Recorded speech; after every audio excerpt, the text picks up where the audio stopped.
What is a surd? Surd is a radical expressing an irrational number. The surd is described after the index of the radical. For example, square root of 3 is a quadratic surd. Cube root of 3 is a cubic surd. Fourth root of the cube 3 is a quadratic surd, and so on. So different types of surds.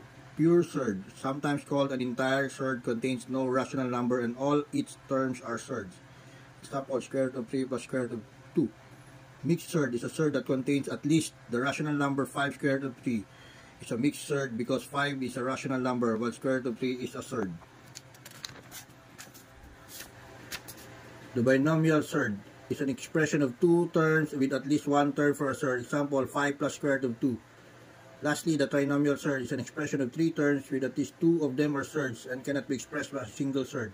Otherwise, it will become a binomial surd. Example, 5 plus square root of 2 plus square root of 3.